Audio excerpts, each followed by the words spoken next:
अस्सलाम वालेकुम एवरीवन, कैसे हैं आप लोग। उम्मीद करती हूँ खैरियत से होंगे। जी अल्हम्दुलिल्लाह मैं भी ठीक हूँ। आप सभी के साथ हाज़िर हूँ एक नए व्लॉग के साथ। तो ये आज ही का व्लॉग है मॉर्निंग का।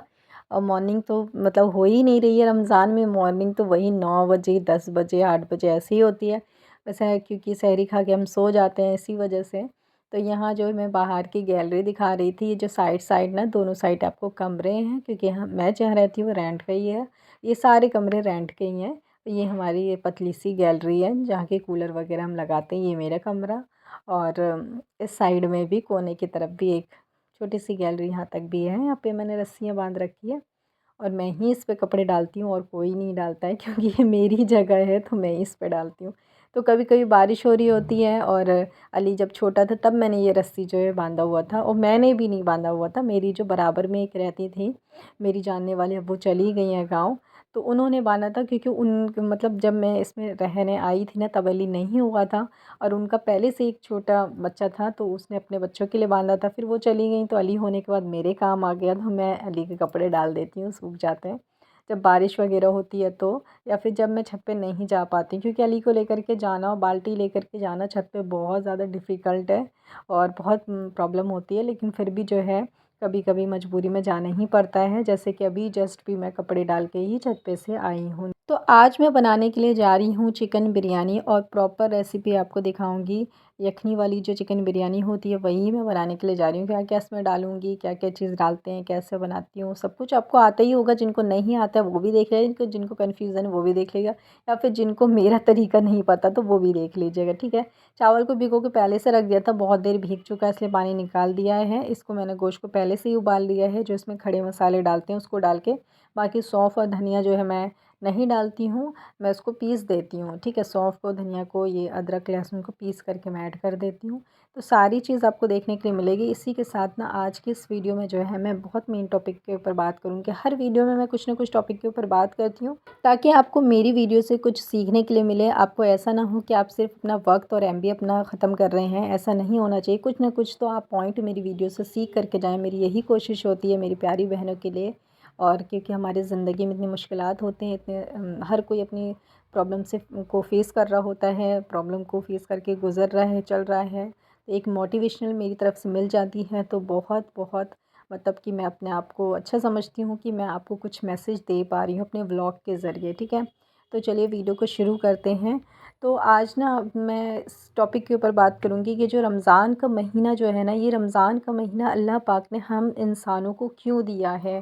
तो रमज़ान का महीना अल्लाह पाक ने इंसान को ना एक तोहफ़े के तौर पे दिया है। ये ना एक तोहफ़ा है हमारे लिए, और ये सब के लिए है जो पाँचों वक्त के नमाज़ी हैं, हाज़ी हैं, और जो बहुत सवाब का काम करते हैं उनके लिए भी है, और जो नहीं करते हैं उनके लिए भी। और हमारे जैसे लोग जो हैं, जैसे कि जो नहीं करते हैं, वो कह भी नहीं सकते हम लोग कि हम गुनहगार हैं कि भाई सही हैं, क्योंकि हर इंसान से कहीं ना कहीं गुनाह हो रहा होता है, हमें ख़ुद भी नहीं पता होता है, कहीं ना कहीं से हो जाता है।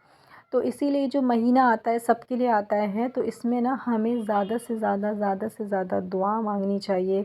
और दुआ जब आप मांगें तो आप ना अपनी बख्शिश के लिए तो मांगें, यानी कि बहुत लोगों को दुआ मांगना नहीं आता है, दूसरों के लिए बख्शिश के लिए मांगते हैं, नहीं, अपनी भी बख्शिश के लिए दुआएं करें कि आपके से जो गुनाह हो चुके हैं, अभी तक कितने गुनाह होते होंगे, एक दिन में होते होंगे, एक सेकंड में मतलब होते होंगे इंसान से, तो इन गुनाहों की माफ़ी आपके लिए भी हो। जो लोग इंतकाल कर गए उनके लिए तो आप करते ही हैं, लेकिन अपने लिए भी बख्शिश की दुआएं करें। रमज़ान में अल्लाह पाक बख्शिश करता है, ठीक है। ये बात मैं इसलिए बता रही हूँ क्योंकि 99% लोगों को तो मालूम है, लेकिन कुछ लोग हैं ऐसे जिन जो पढ़े लिखे हैं उनको पता है, लेकिन कुछ हैं जो नहीं पढ़े लिखे हैं तो उनको नहीं पता है।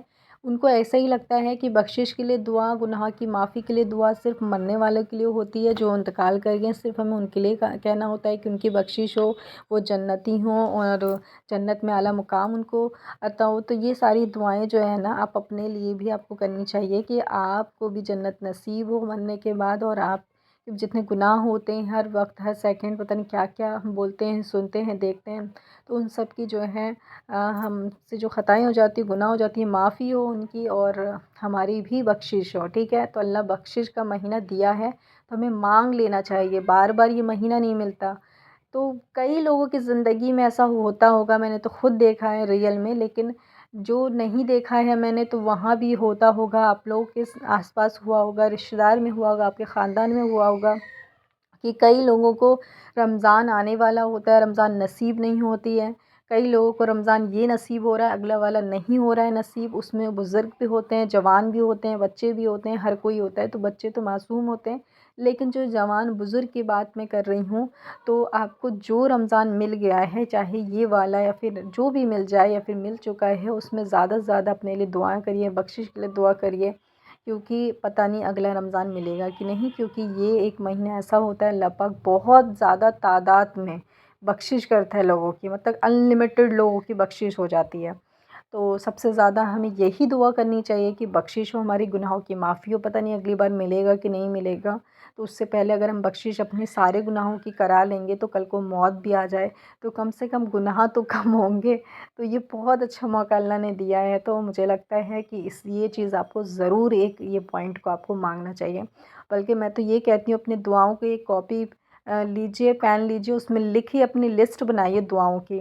क्योंकि एक अल्लाह ही है जिससे आप मांगेंगे वही देने वाला है बेशक। तो उससे मांगने में अगर हम शर्माएंगे, झिझक करेंगे, नहीं मांगेंगे, तो फिर हम किससे मांगेंगे, ठीक है। और जो लोग अल्लाह से शर्माते हैं, झिझक कर नहीं मांगते हैं, तो वो दुनिया के पीछे भागते हैं, तो आज तक वो भाग ही रहे हैं ज़िंदगी में। ना तो उनके सुकून है, ना ही कुछ हासिल कर पाए। लेकिन जो लोग की ज़िंदगी में सुकून है, जो कुछ हासिल कर पाएँ, वो अल्लाह से मांगते हैं, और अल्लाह ने जितना दिया उसमें वो खुश हैं, ठीक है। तो अल्लाह से ही मांगें, अपनी एक लिस्ट बनाएं दुआओं की। सबसे पहले तो नंबर पे यही बख्शिश की दुआएं करें अपने लिए, जो गुज़र गए उनके लिए भी करें, जो रिश्तेदार भाई बहन सब के लिए करें, ठीक है। क्योंकि दुआ कब किसी की कबूल हो जाती है ये किसी को नहीं पता है, ठीक है। तो हमें दुआ करनी चाहिए सब के लिए। इसके बाद दूसरा कि आप जो दुआ मांगते हैं अपने लिए, जो भी आपकी दुआएं, जो भी आपकी ख्वाहिश है, चाहे बच्चे को लेके, क्योंकि बहुत लोग की औलाद नहीं होती है, बहुत लोग के घर नहीं है, और बहुत लोगों के पास कुछ नहीं है, मतलब बहुत सारी चीज़ की मांग होती है, हमें ये मिल जाए, हमें ये मिल जाए, अल्लाह हमें ये मिल जाए। तो बहुत सारे दुआ हम रमज़ान में मांगते हैं, क्योंकि ये कबूलियत का महीना होता है। एक होता है कबूलियत का वक्त, लेकिन ये तो महीना ही कबूलियत का है। हर वक्त कबूलियत का महीना चल रहा है, मुबारक महीना है। तो आप जो भी दुआएं अपने लिए मांगते हैं ना, तो कभी भी ना आप अपने आप को देख के दुआ कभी मत मांगिए। ये इंसान की एक इतनी बड़ी प्रॉब्लम है, बहुत ज़्यादा, हमारी खुद, मेरी खुद है, और सबकी है, यानी कि बहुत सारे लोगों की है ये। मुझे लगता है ये सबकी ही प्रॉब्लम है कि जब हम अल्लाह से कुछ मांगते होते हैं ना, तो हम अपने आप को देख के मांग रहे होते हैं। यानी कि हमें बहुत सारी चीज़ चाहिए, लेकिन हम सोचते हैं कि नहीं, पहले हमें एक चीज़ मिल जाए फिर दूसरी मांगे, एक साथ हम इतना मांग लेंगे, पता नहीं वो एक भी मिलेगा कि नहीं, तो हम ये सोचते हैं। लेकिन हम अल्लाह की ज़ात को नहीं देखते। यहाँ बहुत बड़ी हमारी मिस्टेक होती है। हमारे ये जो तवक्कुल होता है ना, हमारा यकीन, यहाँ पर थोड़ा हमारा कम हो जाता है कि हम अल्लाह से मांगने के वक्त हम अपने आप को देख रहे होते हैं कि हम तो इतनी औकात नहीं है हमारी, इतनी हैसियत नहीं कि हम इतनी सारी चीज़ अफोर्ड कर सकें, ले सकें, मांग सकें, इसलिए एक एक करके मांगते हैं। लेकिन हम ये नहीं देखते कि अल्लाह की ज़ात कितनी बड़ी है। जब वो हमसे आगे वाले को, हमसे अमीरों को दे सकता है इतनी सारी चीज़, तो वही चीज़ हमें भी दे सकता है, बस मांगना है हमें अल्लाह से।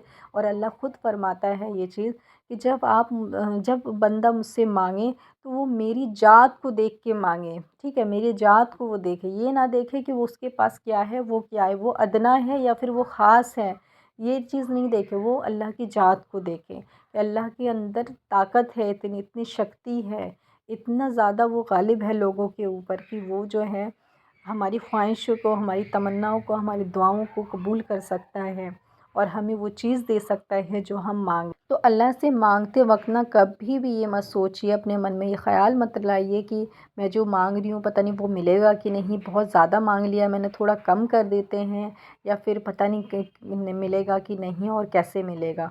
ये भी बहुत लोग सोचते हैं कि कैसे मिलेगा, हमने इतनी बड़ी चीज़ मांग ली। तो आपको कैसा, क्यों, कब, ये सब नहीं सोचना है, सिर्फ मांगना है, दिल से मांगना है, अच्छे से नमाज़ पढ़ के मांगना है, अच्छे से सजदा करके मांगना है, अच्छे से इबादत करके मांगना है। इसी के ज़रिए दुआ कबूल होती है, ठीक है। बाकी कुछ नहीं सोचना है, कब, क्यों, कैसे, ये सब नहीं सोचना, ये सब हमारा काम नहीं है, ठीक है। हमारा काम है इबादत करना, सजदा करना। तो रमज़ान का महीना मुबारक चल रहा है, जिसकी भी ख्वाहिशें हैं, जो भी तमन्नाएं हैं, ज़रूर से मांग लीजिए, और मुझे भी दुआओं में याद रखिए, मेरा नाम लेकर के याद रखिए। और इसी के साथ जो है मेरे चैनल को लाइक, शेयर, सब्सक्राइब भी करके जाइएगा, शेयर भी करिएगा, और मुझे सपोर्ट भी करिएगा।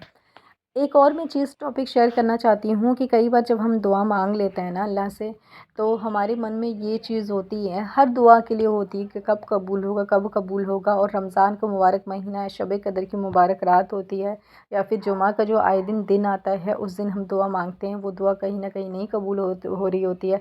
यासीन पढ़ के हम दुआ करते हैं, वो नहीं कबूल हो रही होती है। तो इंसान का यकीन यहाँ से थोड़ा सा टूट सा जाता है, सब्र उसका टूट रहा होता है कि हमने तो ये सुना है कि रमज़ान के महीने में दुआ कबूल होती है और जुमा के दिन दुआ कबूल होती है, शब कदर के दिन दुआ कबूल होती है। तो मैंने एक ही दुआ जो है हर किसी में मांगा, मैंने रमज़ान में भी वही दुआ करी, मैंने शब कदर में वही दुआ करी, मैंने शब बारात में वही दुआ करी, मैंने जुमा के दिन वही दुआ करी।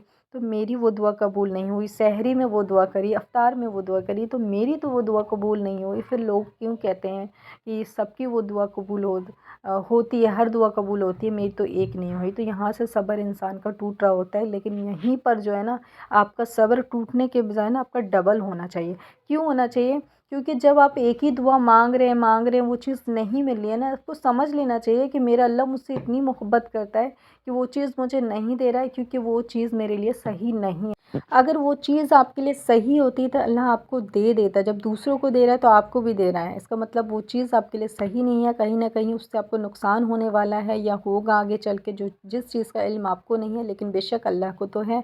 इसीलिए अल्लाह वो चीज़ आपको नहीं देता है। तो यहाँ आपका यकीन टूटने के बजाय, सब्र टूटने के बजाय डबल होना चाहिए और अल्लाह पे और ज़्यादा तवक्कुल होना चाहिए था आपको। लेकिन हम इंसान हैं, इंसानों को अल्लाह ने इसी तरह का बनाया है कि हमारा सब्र बहुत जल्दी, बहुत छोटी-छोटी बातों पे टूट जाता है। तो ख़ैर आज की इस वीडियो को हम यहीं एंड करते हैं। आई होप कि आज का व्लॉग्स पसंद आया होगा। जल्दी मिलती हूँ। अल्लाह हाफ़िज़।